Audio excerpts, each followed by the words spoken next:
I wanna be a producer with a hit show on Broadway. I wanna be a producer. Hello everybody, welcome back, or if this is your first time here, welcome to the Producer's Perspective podcast. I am Ken Davenport, and today I'm happy to have as my guest Tony Award-winning choreographer Christopher Gattelli. Welcome, Chris. Thank you so much, Ken. So Chris won his Tony for the incredible athletic choreography in Newsies, also nominated for his work in South Pacific, and he choreographed King and I, Amazing Grace, Off-Broadway's Bat Boy with the most inspired Lion King bit ever. And I've been fortunate enough to work with him 3 times on 13, Godspell, and Altar Boys. He's one of the first names thought of when any producer out there today is considering hiring a choreographer for a new musical. He's doing more and more directing, including that surprise hit of a few years ago, Silence the Musical, which was hysterical. So Chris, let's go back a few years. How did you get started in the business in general? In general, I think I was started out as a performer, and did my first thing in the city was Radio City Music Hall Christmas Spectacular. You were a Rockette. Yes, I was the third from the end, and no, I was a dancing tree and a teddy bear, but it was great and made some nice connections through that show, and from that did Guys and Dolls, did the national tour of that, and then again it's that snowball of what we do is you get to know people and work with people, and from that did Cats and How to Succeed here in the city and Fosse on Broadway and bunch of stuff. And when was the moment where you said, okay, I no longer want to just do these steps, I want to design these steps? Do you remember like when that happened for you? I do. It was, I knew the seed was planted when I worked with Chris Chapman on Guys and Dolls. There was a way that he had of working. Actually, I think it was both. It was Chris Chapman and Scott Salmon who did the Christmas show. They both were so inspiring in different ways. Like Chris was an incredible storyteller, incredible athleticism, incredible detail. And then Scott was from the school of just showmanship and comedy and their touches were completely different, but both so inspiring. And I worked with them in the same year, but it was more Chris, but they both had a huge impact on me. And I think it was Chris, and I knew I would perform, but I knew it wasn't going to be long before I dipped my toe in the other waters. I could feel it. So how did you start that process of transitioning from dancer to choreographer? It's interesting. I assumed that there would be a process. Like I'd be an assistant dance captain, and then a dance captain, and then an associate on someone's show, and then help collaborate with someone. And this chance coincidence opportunity happened where I did a number for Gypsy of the Year for Broadway Cares. It's one of the annual fundraising events that they do. They do 2 a year for the Broadway community, and I did a number for Cats for Gypsy of the Year, and they liked our number and asked me to do the opening number of the Easter Bonnet that following season. And again, there were all of these kind of stars were aligning. We had 5 of the original Ziegfeld Folly ladies come back they were opening the New Amsterdam stage with this show. So we brought 5 of the Ziegfeld Follies women back, and Rosie O'Donnell was a guest judge, and it was just all of these great kind of things were happening. And the number went off really, really well.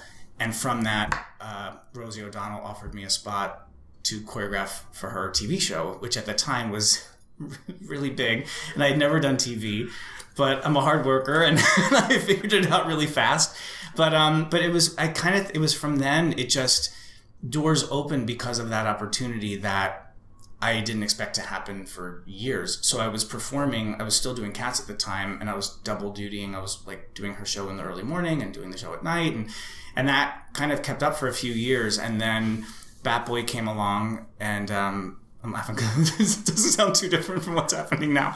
But then Bat Boy came along, and it was my first kind of like New York musical, and I knew it had the potential to be this really great show and special, and I kind of wanted to give it my full focus. So I stopped performing for a bit, and I just did that, which was great. And then that led to Tick Tick Boom, and so it and then that snowball started kind of going really quickly. So I just kept going. We're going to get back a little bit to your history, but since you mentioned television and that you figured you'd never done TV before, what are the differences between designing dance for the stage and for television or film? You're doing a lot of film work now as well, right? Yeah, it's different in that on stage it's a different craft where you have to tell the audience member where to look. If you're trying to tell a story on stage, you have a proscenium, a box that you're doing it in. And so if I want to make sure that they're following this couple's story, then I need them all to look stage left when they need to look stage left to follow that couple in the midst of this dance number or something.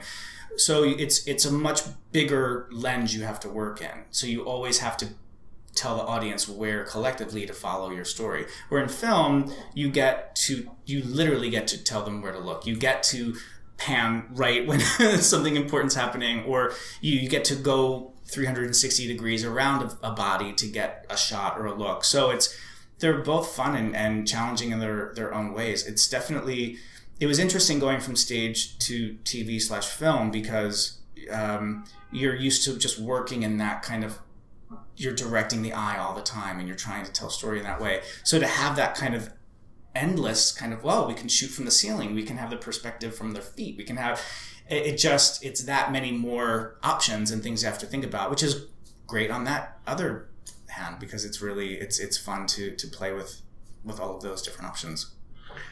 So how do you prepare for a project? Like, well, we'll talk about Altar Boys, right? My first show, you hear you're doing a boy band musical.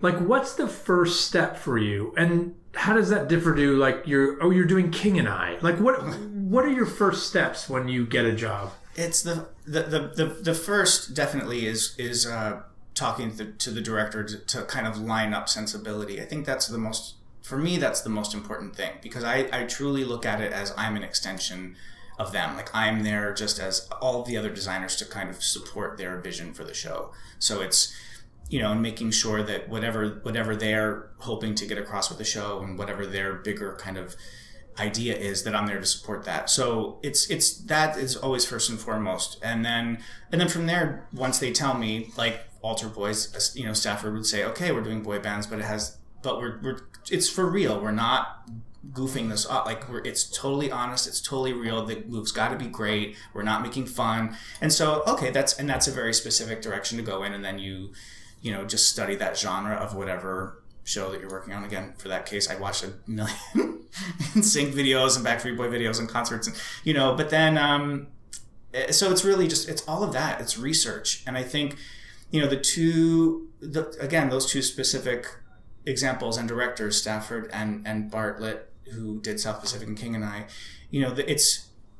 I can go into a room with Stafford and I can have the number done and I can have the number completely prepared and set and kind of watch how it builds and I don't say manipulate it, but I can kind of like score the number and let it build and find where the laughs are, and I can and then present it to him, and then he'll have notes, and then we'll collaborate and go based on our ideas. Where Bartlett's completely opposite. Bart he just says, do your research and then we'll make it up in the room. Which the first time I had to do that is, it's absolutely terrifying because I'm scared. Yeah, it's like you're working, South, and that was the first time, like in same thing, Bat Boy, like you go in and it's like, okay, I'm gonna have this stuffed animal and this stuffed animal, and that'll be a funny, like you kind of score it, and that's was always how I used to work. And then, but with Bart though, he said, just do all of your research and then come in, because if you do your research, then we'll have the answers. And there were 40 people looking at you to make up stuff on the spot, and you're like, okay, well, we're all gonna march across the dune this way, or let's throw this person this way, it was much more organic, but it really opened my self-confidence up, and my that if you do the work, if you do the research, if you do know the period, the style, that ultimately you're creating a visual story. So it's going to come out, it's going to happen. And then once you have the blueprint, then you go back and you kind of, you rescore it. But it's definitely opened my way of working. Because I used to go in, T's crossed, I's dotted, everything was done. But it let me feel confident to walk into a room with actors, any collaborator really, and be like 75% done, or maybe I have a secret 90% done that they don't know about, or I think you it's cheated. Come on, you had to cheat. So it definitely opens me up to that kind of thinking, and I think it's really helped me as a creative. It's helped so much. Gotta be so scary, but at the same time so rewarding and so fresh, right? Yeah, because you're really, and also you're creating it on the people in the room, and that's what's always, and I learned that too. It's not, oh, you go here. It's, well, let's talk about how you would get there and why, and it's much more, it's richer. It's definitely richer. So. Well, that's a very interesting point, because I remember this from the times I've sat in an audition room with you, where you're one of those choreographers that seems to look at people and like, oh, don't worry, I can get, this actor is so good, this singer is so good, I can make them move well, don't worry about it. Whereas other people, I have to have this dancer that can take this leg and move it, this far above their head. So what do you look for when you're auditioning for people? Are you like, oh, they got to have that pirouette, it's got to be a triple in 3 seconds, or whatever the dance. I'm not a dancer, obviously. So what do you look for? I think, again, depending on the show, I mean, overall, the thing that I look for is focus and being kind of present. And when they walk in a room, if they're just connected, if there's something going on behind the eyes. Because, like you said, I'm not one who is, I'm not married to steps. I don't think steps are the end all be all, because it's about telling the story, and it's about using the actors you have to tell it to me. So I don't care if someone kicks on their right leg or their left, or if they can't do a triple. I don't care. I mean, I'd rather create it on the bodies and on the actors that I'm working with, and the entertainment, and the Newsies was very specific because that was what it was. You had 20 boys at that age physicalizing what they had to do, and so they're going to do 3 turns or 7 or however many they wanted to do, but it was in that specific case, then yes, you go, okay, you need boys to be technically proficient. Not for me, but for their health and their safety. Like, I couldn't tell anyone to turn 3 times, but if they're not going to do it well, someone's going to get hurt. So for certain things, you have to check some boxes in that way, just to make sure that they can sustain an 8-show week, which is always hard. But even more so, it's just that, are they present? Are they in the room with me? Did they listen to kind of the tone? Okay, we're doing this and this is why. Are they getting that? Or are they just kind of in the room showing off? So mainly it's always just about being present. How much do you, we'll get to the director part in a minute, but as a choreographer, how much do you like to work with the writers on a new piece? Or how much do you think you should? I'll tell everyone a little story out of school, but on 13, I remember you coming to me and being like, hey, Ken, you should take a look at this. I've got some ideas, which I loved, and we ended up doing a lot of those ideas. So how much do you like to be involved in that process? I love it as much as they'll listen, as much as anyone will listen, because I do think there are ways. Everyone has thoughts and everyone has ideas, and I think there are also ways physically that I feel like I can contribute that might not be apparent to someone who's literally just thinking of the word and the lyric, or there are ways to tell story in other ways that I think that I feel like I enjoy doing and I can do. So I'm always happy to. I love being at the ground level, just because it. I don't know, if I can help in any way, as part of the team, it's better to get it on the ground level than kind of like have it go down a road that then it's like, now what do we do at this moment, where maybe it could have helped earlier in the process or something. Do you like working on new shows versus revivals, one or the other? I love them both. I love getting to work on something new, because you're getting to create and getting to leave your stamp on something like that was like one of the best gifts. It was, because it's like to get to do something like Altar Boys, and it's being done everywhere now, and to know that like, wow, like they might be doing some of that because of me, because they might be putting lambs on their hands because I wanted lambs on their, and that just feels really good to think that you leave a mark in that way, and that's really fun. But also the challenge of taking a revival and trying to, like, what makes it relevant, how to put a new sheen on something. And, and I like I like the challenge of hearing a dance break and hearing orchestrations and hearing a trumpet or hearing an instrument in an original dance break and go, I wonder what that was for, and kind of making it mean something to me. And so like it's like a crossword puzzle in a way. And so they both have their really fun challenges and rewards.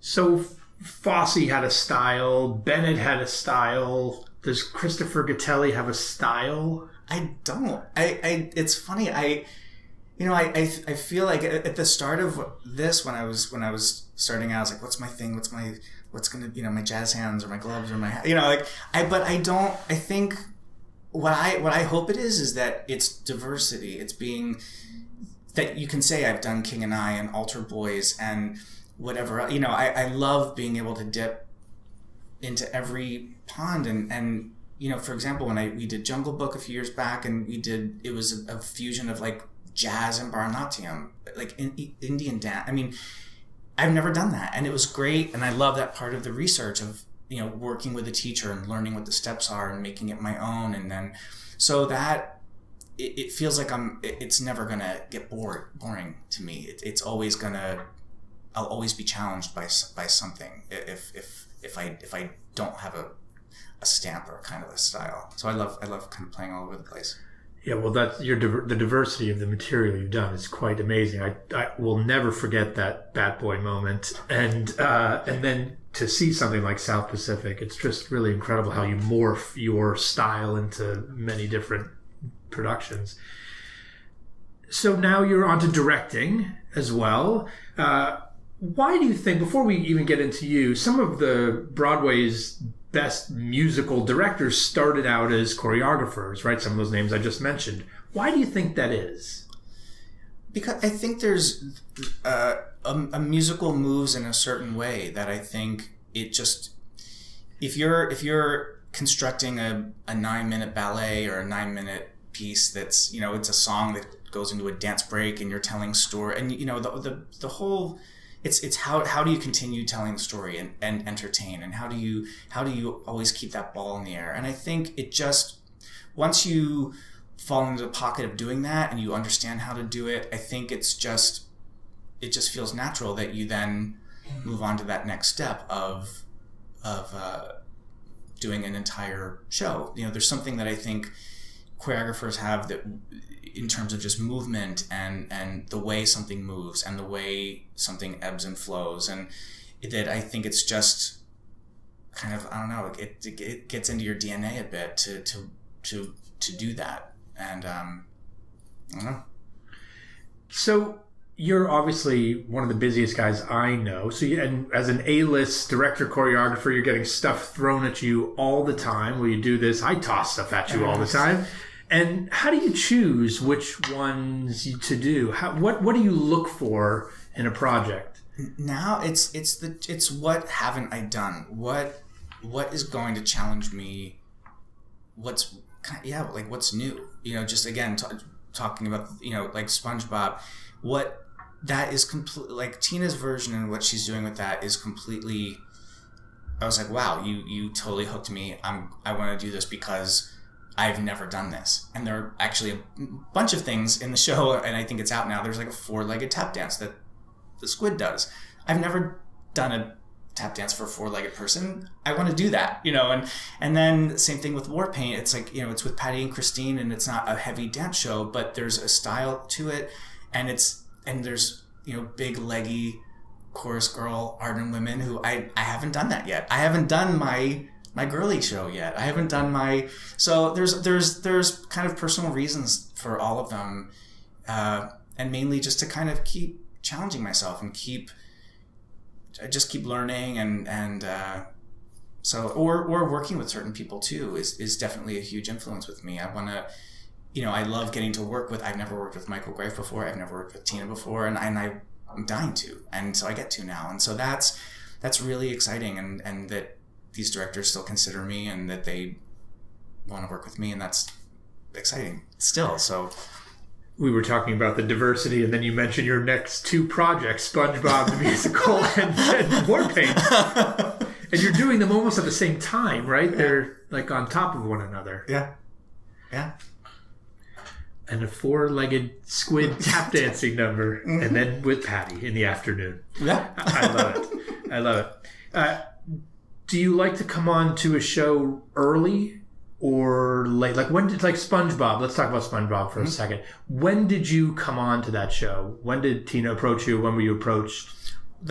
So for that, I was kind of one of the last people involved because Tina and she talked about this at our meeting. She was so lovely, but she said, you know, this is kind of a first for me. I normally do my own work. I normally even choreograph my own stuff. Like the way she works in a room with actors, she's very ensemble based, and so she gets things moving in a way that works for her. And so she said, but this is new, and I know I have to deliver on certain other elements, and so.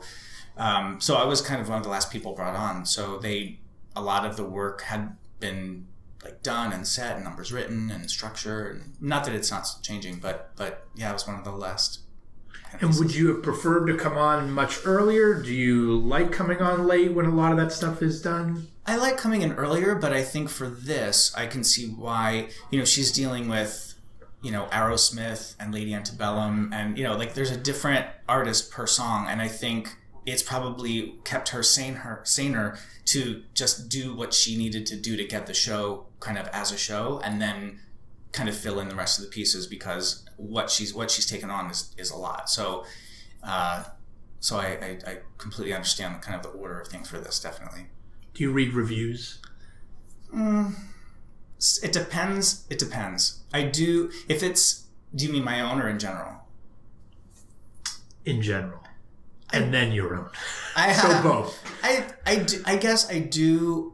That's a good question. I do, in that if I'm curious, how can I explain it? I'll start like with mine. If it's something that I really like, feel like I just poured my heart into, gave everything, I don't, because I don't want to know. I want to know how I left it in the room and on the stage, and then whatever people think after that, they're going to think no matter what. And so I don't want to read something that could possibly be, oh, but that moment, he missed that one or something. And I'd be like, oh, maybe I did. And so I don't want to know because I will take in those things. Like I feel like I am collaborative, and I will listen to everyone about anything, because I just want it to be the best it could be. So hearing other opinions could sway. But if it's something that maybe I know that I myself know I didn't like, maybe I might have missed it, or I just didn't click into this one for some reason, I didn't, or you know, then I'll read it and then try to learn from that and go, okay, maybe what was it me? Was it something else? Was it bigger? Was it time? You know, so that's kind of my take on all of that.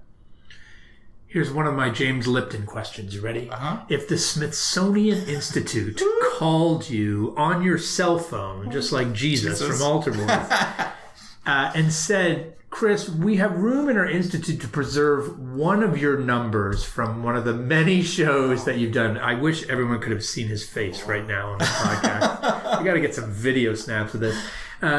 We could preserve one of your numbers. Which number would you want? It's one of those numbers you poured your heart and soul into that you wouldn't have read the reviews. Wow, that's so hard. Don't tell me they're all like your kids either. I'm not heard that one before. I know, right? Wow. That's really good, because that's really good, because I would want it to represent kind of what we've been talking about, kind of like the diversity of like, I'd love to do something with wit, you know, like maybe something from Silence, because it's so weird and funny and random, but then also kind of course something from Newsies, or something, you know, the new ballet that we did in The King and I at the top of the show. Like, I'm really proud of kind of trying to crack out of Jerome Robbins' shadow for a bit and kind of like do something original and new. That took a lot to do, and just for my own kind of just self to kind of put on stage. So that's a really hard one. If I had to, this is going to seem obvious, but that's why it's not so exciting. But it would probably be Seize the Day. And mainly because it was just one of those moments in the room that it was kind of, it just, you could tell in the room that day that when they ran it the first time, that it was just, not that it was going to be even a great number or a great anything like that, but part of my whole thing with that show was watching these boys who were that age, in their like early 20s, late teens or whatever, that they were telling a story about young boys who were trying to make a place for them at the table.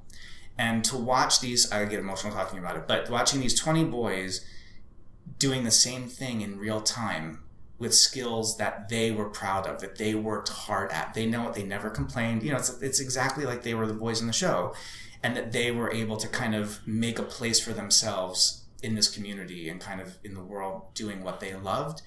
And to watch that come together that first time with that song at that moment in the show, it just felt like one of those moments that like you can't get back. You know, like that, it will be hard emotionally for me to be in a room and have something like that happen again, because it was I see all of them till today. I still see them as those guys that like had that moment and that moment together. So that was really, really special. Must have reminded you a little of you, of course, at that age. Yeah, I mean, a little bit. It's like because it's like I knew what they were doing. Like I knew what they were like when I was talking earlier about being at Radio City. I was 17 years old, and Scott Salmon gave me this big feature. You know, who knew back then? You know, but I knew what they were doing. I knew that it's like, I know there aren't many places for you to get to do what you think makes you special, or how you feel special and what you have to give like that. But this is that opportunity, and there are 20 of you. You know, it was that kind of beautiful thing. So. Well, it was an incredible number, and I'll never forget being in that audience and just hearing the unbelievable ovation when it ended. So good choice. Thank you. The Smithsonian approves. What about producers? Obviously, you've worked with a diverse group of producers, from the Lincoln Center, the nonprofit institution, to me, to Disney, big commercial behemoth. What do you like the producer's involvement to be on a show? I love their involvement. Because I feel like, I mean, and like, of course you, I mean, like even you, like talking about you specifically, like you're behind something because you're passionate about it, you know, and I love that. And I love when people, it's not like, oh, we're just going to do this to do it. We're going to do it because we're passionate about doing it. And I love seeing that. And I love, I love when producers are in the room and they are vocal, because again, even down to the director, what I was saying earlier, like I'm there to support the director's vision. The director hopefully is chosen because the producer wants that person to lead their ship. The producer is saying, I want to bring the show to Broadway or to wherever, and I think it's going to be best led by this person. And then we all kind of follow. But but it starts at the top. It starts with the producer saying, I have an idea for a show. I want to do this show. Here's who I want to do it. And I feel like to have them in a room after some draft goes up of something and to hear their thoughts, that's the reason why we're there. And I love them to participate and challenge and question. And it's another important ingredient, I think. How do you think the musical has changed over the last 20 years since you started doing this? Well, it's so, I just feel like we are at the best. We're just in such a great time right now. I feel, and where kids will say, just on the choreographic side, kids will say, well, what classes should I take? What should it's like everything right now. Take everything. And Broadway is so diverse right now. There's so much going on. I mean, even back to like Fela. I mean, you can quote. I mean, you can look through any season recently. It's not the norm. It's not what we grew up watching, which isn't a bad thing. I mean, it's a great thing, and we still get glimpses of that. But I love how it's such a wide playing field, and it makes it that much more accessible to people. And I think more people, I feel, are coming than ever before. I mean, 20 years ago, you couldn't even find enough shows to fill theaters for a new musical. And now there are people lining up at theaters. I mean, and that's exciting. It's exciting to be a part of that time. And I feel I don't know, I'm just really happy to be in it now, because I feel like we get to kind of put a new stamp on things, and we get to kind of, I don't say create our own rules, but we can make new rules. You know, this dance play I'm working on, you know, it's like there's nothing like it. And the fact that it's running and it's snowballing and happening, you know, who would ever have done that years ago? And I mean, maybe Fosse with dancing, but I don't know. My name is not Fosse, that's for sure. So who's going to take a chance on that? But now, you know, it's like people love dance. Dance is really out there. People are, you know, so yes, people are now asking for it. People do want to see, you know, these 10 different forms of dance in one show on a Broadway stage by these phenomenal artists. Like, it's something that I don't know if I could have presented that 10 or 15 years ago. Now, yeah. And it's great. It's a great time right now.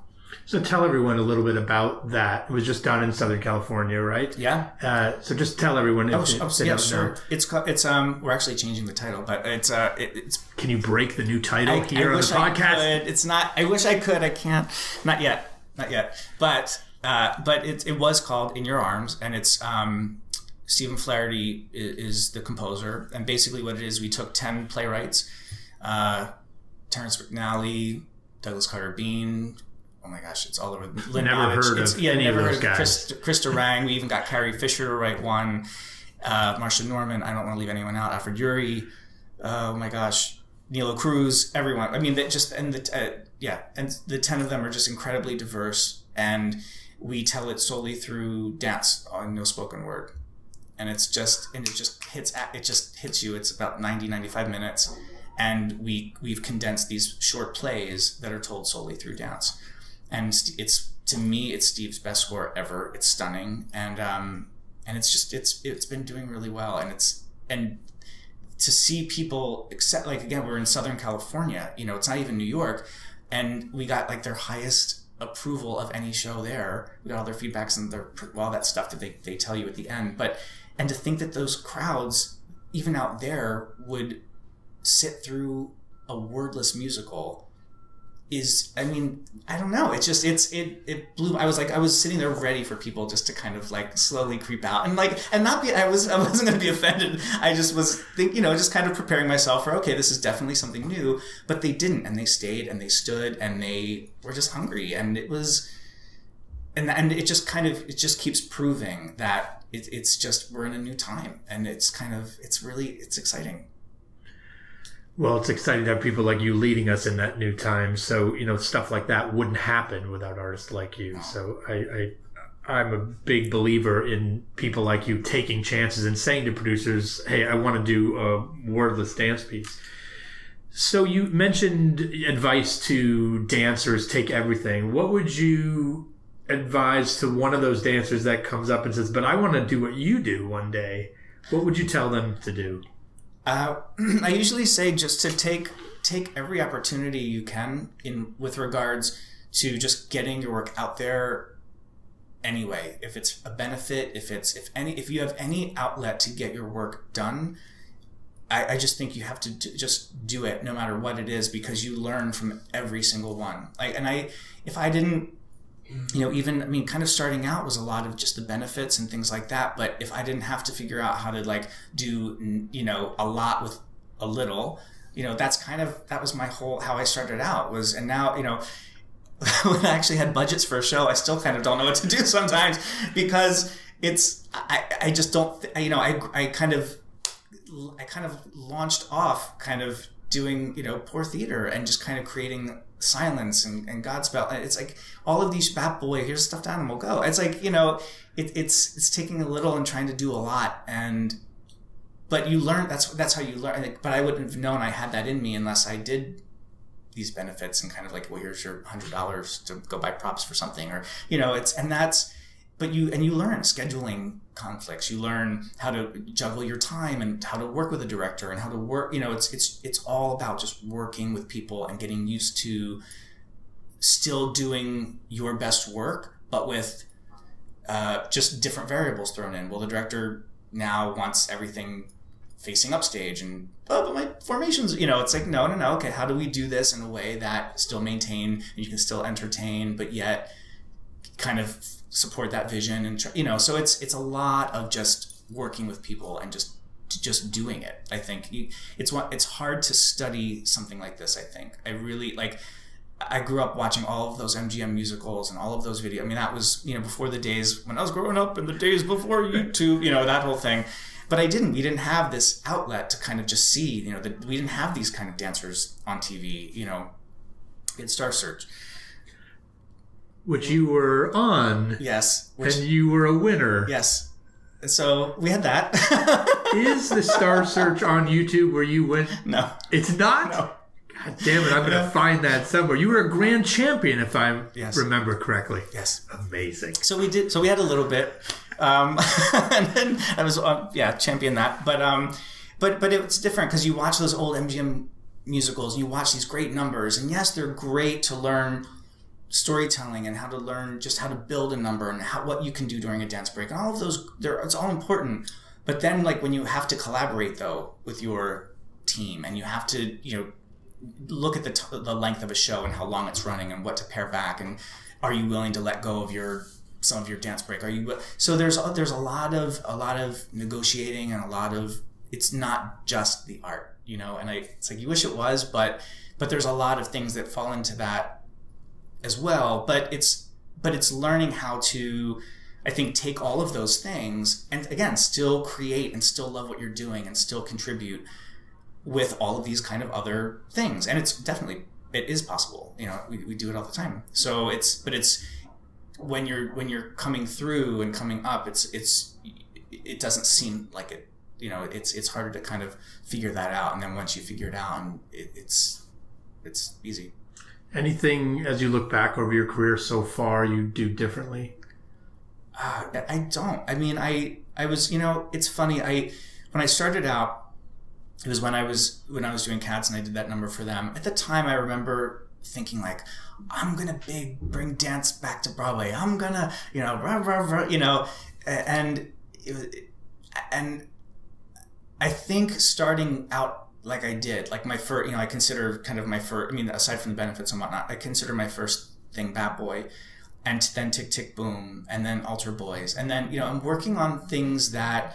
They weren't the big dance shows. They weren't these, and I had to figure out how to attack them in a different way. Again, still entertain and still tell story, but in a way that I learned how to talk to actors. And I think that was the most important thing. Actually, I can go back and tack that onto my other answers. Is when you're working as a choreographer, you have to learn how to talk to your cast, and in ways that. A non-dancer can understand. It's like, I learned that right off the bat. It's not about doing this arm or doing this kick or doing that turn. You're doing that turn to get you to the feather duster to sweep up, something, because everything has to be motivated and how to speak to actors that way. I think, I don't know where, to be honest, I don't know where I would be if I kind of just launched myself. I wouldn't want to know, because I think the way that path led, and even after, and it's funny, even after doing, Bat Boy, Altar Boys, all of those, then the next ones were Sunday in the Park with George Revival, The Ritz, South Pacific. I still hadn't done a big dance show. But at the same time, again, I don't think Newsies would have been Newsies unless I had done those other shows. I guarantee you, there are elements in there from all of those shows. And so I'm really happy and kind of proud of this kind of journey. So I definitely think I'm good. Okay, last question. I want you to imagine that the genie from Aladdin, this is the James Lipton question number 2, by the way. The genie from Aladdin comes to you and says, Chris, I want to thank you for your unbelievable contributions to the music theater, this buffet of diversity in types of dance that you've given to us, from 3-person musicals like Tick Tick Boom to massive revivals like South Pacific. I'm going to give you one wish to thank you for all of this. What's the one thing that drives you so crazy about Broadway? That keeps you up at night, that gets you mad? You're one of the nicest guys in the business, I know. What gets you fuming about this business that you would want this genie to change with the snap of a finger? Oh, that's a really good question too. That's really hard. There's a bunch, but I guess at the end of the day, to say it not in any non-political way or something like that, but I think it's just about being fair. I think if everyone could just be fair, with regards to actors, with regards to our union, with regards to just theaters and who gets what and when and why and who and how and zip and zap, and I think if there was a way that this business could be genuinely fair in a way that maybe might not be so much, I think that would be a really great thing. I concur. Well, I want to thank Chris so much for taking time out of your very busy schedule. You're working on like 16 things right now at once, probably right now.